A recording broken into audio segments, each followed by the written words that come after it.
Assalamualaikum warahmatullahi wabarakatuh. Hai, Sobat YouTube, dimanapun kalian berada, semoga selalu ada dalam perlindungan Allah Subhanahu wa Ta'ala. Kembali lagi di channel Sayyid Fatih. Pada video kali ini, saya akan menceritakan kisah Nabi Nuh alaihissalam. Walaupun secara singkat, mudah-mudahan video ini bisa bermanfaat bagi kita semua.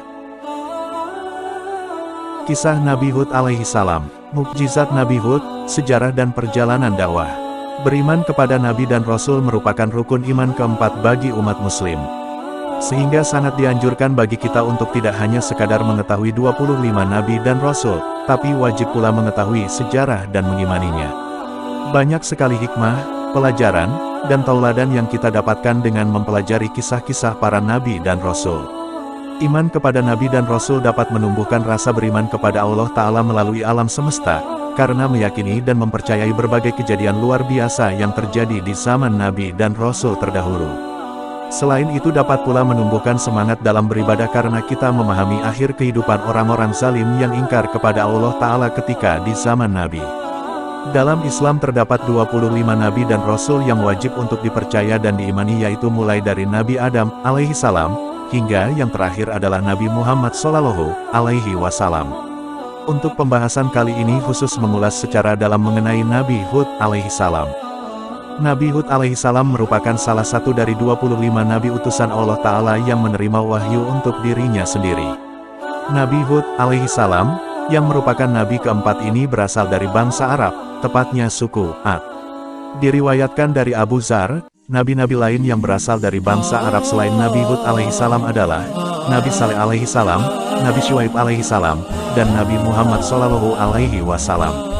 Sejak kecil, Nabi Hud alaihissalam dikenal sebagai sosok yang memiliki perilaku sangat terpuji, diantaranya jujur, amanah, berbudi pekerti luhur, pekerja keras, serta sangat bijaksana dan ramah dalam bergaul dengan kawan-kawan sepantaran di sekelilingnya. Kisah tentang kehidupan dan perjalanan dakwah Nabi Hud alaihissalam sendiri banyak disebutkan di dalam Al-Quran. Nama Hud bahkan diabadikan sebagai nama salah satu surat di Al-Quran, yakni surat ke-11. Seperti diriwayatkan dalam Al-Quran surat Hud ayat 50 yang menyebutkan tentang Nabi Hud alaihissalam dan kaum Ad. Dan kepada kaum Ad kami utus saudara mereka, Hud. Dia berkata, "Wahai kaumku, sembahlah Allah, tidak ada Tuhan bagimu selain Dia. Selama ini, kamu hanyalah mengada-ada." Quran Surat Hud ayat 50. Wahai kaumku, aku tidak meminta imbalan kepadamu atas seruanku ini. Imbalanku hanyalah dari Allah yang telah menciptakanku. Tidakkah kamu mengerti? Quran Surat Hud ayat 51. Semasa hidupnya Nabi Hud alaihissalam menempati sebuah daerah yang disebut dengan Al-Ahqaf, tepatnya di sebelah utara Hadramaut, berada di antara Yaman dan Oman. Hadramaut adalah sebuah daerah yang sangat indah karena memiliki tanah yang subur. Banyak hasil pertanian yang tumbuh dengan baik dari tanah subur Hadramaut. Selain diyakini sebagai tanah kelahiran Nabi Hud alaihissalam, Hadramaut juga diyakini sebagai daerah di mana Nabi Saleh alaihissalam dilahirkan. Bukan hanya menyimpan fakta sebagai tanah kelahiran Nabi Hud alaihissalam dan Nabi Saleh alaihissalam, tetapi Hadramaut juga menyimpan keistimewaan lain, yaitu terdapat bangunan suci umat Islam yang disebut dengan Kabar Hud atau Makam Hud. Di dekat Kabar Hud terdapat sebuah masjid yang selalu ramai dikunjungi peziarah, terutama pada tanggal 11 Syaban. Sejarah Nabi Hud alaihissalam sangat erat kaitannya dengan kaum Ad, yaitu kaum yang hidup di zaman Nabi Hud alaihissalam dan merupakan kaum tertua setelah dibinasakannya kaum yang zolim kepada Nabi Nuh alaihissalam. Diriwayatkan, Nabi Hud alaihissalam adalah cucu dari Nabi Nuh alaihissalam, atau bisa disebut juga merupakan keturunan dari Sam bin Nuh kaum Ad. Kaum Ad yang hidup di zaman Nabi Hud alaihissalam dikenal sebagai kaum yang hidup dengan amat nyaman dan sejahtera. Kehidupan mereka makmur karena dilimpahi dengan ladang pertanian yang terhampar subur nan hijau, hewan ternak yang sehat dan banyak, serta aliran air yang melimpah dan segar. Selain itu, perawakan tubuh kaum Ad juga diketahui besar dan kuat, sehingga sangat menguntungkan mereka dalam bekerja sehari-harinya. Namun kenikmatan dan berbagai berkah yang dilimpahkan kepada kaum Ad tidak serta-merta membuat mereka bersyukur dan menyembah Allah Ta'ala. Kaum Ad tidak mengenal Allah Ta'ala sebagai Tuhan mereka, sama seperti yang dilakukan oleh kaum sebelum mereka, kaum Nabi Nuh. Mereka menyembah patung buatan mereka sendiri dan diberi nama dengan Samud dan Al-Hatar. Perjalanan dakwah Nabi Hud. Target utama dari dakwah yang dilakukan oleh Nabi Hud adalah kaum Ad, yang bermukim di sekitar tempat tinggal Nabi Hud alaihissalam, yaitu di Al-Ahqaf. Tugas Nabi Hud alaihissalam untuk menyerukan ajaran agar menyembah Allah Ta'ala dan menghindari perbuatan musyrik.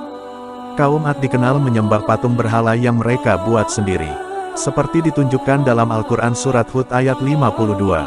Dan Hud berkata, "Wahai kaumku, mohonlah ampunan kepada Tuhanmu lalu bertobatlah kepadanya, niscaya Dia menurunkan hujan yang sangat deras, Dia akan menambahkan kekuatan di atas kekuatanmu, dan janganlah kamu berpaling menjadi orang yang berdosa." Quran Surat Hud ayat 52. Kisah Nabi Hud diutus sebagai penolong bagi kaum Ad. Keringat dan usaha tiada henti yang diperjuangkan oleh Nabi Hud alaihissalam dalam menyerukan kebaikan kepada kaum Ad selain diabadikan ke dalam Al-Quran Surat Hud, juga diabadikan dalam Surat Asy-Syu'ara ayat 128-135. Nabi Hud alaihissalam menyeru kepada kaum Ad untuk meninggalkan patung berhala yang mereka sembah dan beralih menyembah kepada Allah Ta'ala. Nabi Hud alaihissalam pun menunjukkan bukti-bukti kekuasaan dan keesaan Allah Ta'ala kepada kaum Ad agar mereka dapat memilih ke jalan yang benar. Namun, kaum Ad sama sekali tidak mempercayai Nabi Hud alaihissalam dan tidak mau meninggalkan sesembahan mereka. Bahkan, kaum Ad menuduh Nabi Hud alaihissalam sudah terkena penyakit gila. Mereka kaum Ad berkata, "Wahai Hud, engkau tidak mendatangkan suatu bukti yang nyata kepada kami, dan kami tidak akan meninggalkan sesembahan kami karena perkataanmu dan kami tidak akan mempercayaimu. Kami hanya mengatakan bahwa sebagian sesembahan kami telah menimpakan penyakit gila atas dirimu." Dia, Hud menjawab, "Sesungguhnya aku bersaksi kepada Allah dan saksikanlah bahwa aku berlepas diri dari apa yang kamu persekutukan." Quran Surat Hud ayat 54. Balasan azab kepada kaum Ad yang ingkar. Buntut dari perilaku kaum Ad yang tamak dan sombong serta menentang Nabi Hud alaihissalam, maka Allah Ta'ala memberikan peringatan kepada mereka berupa kekeringan yang panjang. Musibah kekeringan yang menimpa kaum Ad ini sempat membuat mereka resah dan khawatir. Mereka takut pertanian mereka gagal panen sehingga menyebabkan kelaparan. Celah tersebut yang dimanfaatkan oleh Nabi Hud alaihissalam untuk meyakinkan kaum Ad agar meninggalkan berhala dan berpaling untuk bertaubat dan menyembah Allah Ta'ala.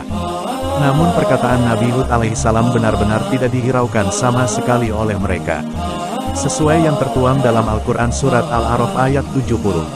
Mereka berkata, "Apakah kedatanganmu kepada kami, agar kami hanya menyembah kepada Allah saja dan meninggalkan apa yang biasa disembah oleh nenek moyang kami? Maka buktikanlah ancamanmu kepada kami, jika kamu benar." Quran Surat Al-A'raf ayat 70. Akibat dari keras kepalanya kaum Ad yang terus-menerus menentang Nabi Hud alaihissalam dan menyekutukan Allah Ta'ala, maka selanjutnya Allah menunjukkan kuasanya dengan mendatangkan gumpalan awan hitam nan pekat. Para kaum Ad berseru gembira karena mengira awan tersebut adalah pertanda datangnya hujan yang akan menyelamatkan ladang dan pertanian mereka dari kekeringan. Namun, di tengah sorak-sorai kaum Ad yang berbahagia atas kedatangan awan tersebut, Nabi Hud alaihissalam memberi peringatan bahwa awan hitam yang datang bukanlah pertanda baik akan turunnya hujan, melainkan pertanda buruk akan datangnya azab dari Allah Ta'ala kepada kaum Ad karena telah menyekutukan Allah Ta'ala. Tetapi, sekali lagi peringatan yang disampaikan oleh Nabi Hud alaihissalam tidak dihiraukan oleh mereka. Kaum Ad tetap tidak mau mempercayai segala perkataan dan meminta bukti atas peringatan Nabi Hud alaihissalam. Hingga akhirnya Allah Ta'ala sebagai Sang Kuasa benar-benar menjatuhkan azab kepada kaum Ad dengan datangnya angin topan secara dahsyat. Angin topan tersebut langsung merobohkan dan menyapu apa saja yang ada seperti rumah, bangunan, berhala, ladang, hewan ternak, dan berbagai harta benda lainnya milik kaum Ad. Angin topan kencang tersebut akhirnya mampu membinasakan kaum Ad beserta berhala-berhala yang mereka sembah. Saking dahsyatnya, diriwayatkan bahwa angin yang berlangsung selama 8 hari 7 malam tersebut telah menghancurkan segalanya seperti serbuk. Kisah tentang angin topan yang menimpa kaum Ad diceritakan dalam Surat Al-Haqqah ayat 6-8. Sedangkan kaum Ad, mereka telah dibinasakan dengan angin topan yang sangat dingin. Allah menimpakan angin itu kepada mereka selama 7 malam 8 hari terus-menerus, maka kamu melihat kaum Ad pada waktu itu mati bergelimpangan, seperti batang-batang pohon kurma yang telah kosong atau lapuk. Maka adakah kamu melihat seorang pun yang masih tersisa di antara mereka? Quran Surat Al-Haqqah ayat 6-8. Lalu ketika terjadi bencana angin topan dahsyat yang menimpa kaum Ad, apakah yang terjadi kepada Nabi Hud alaihissalam dan para pengikutnya? Tentu saja mereka diselamatkan oleh Allah Ta'ala.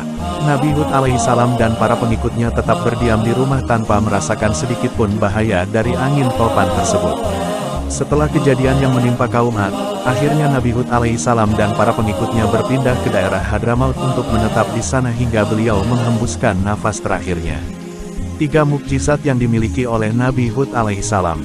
Berikut dijelaskan mengenai 3 mukjizat yang dianugerahkan oleh Allah Ta'ala kepada Nabi Hud alaihissalam guna membantu beliau dalam menjalankan dakwah kepada kaum Ad.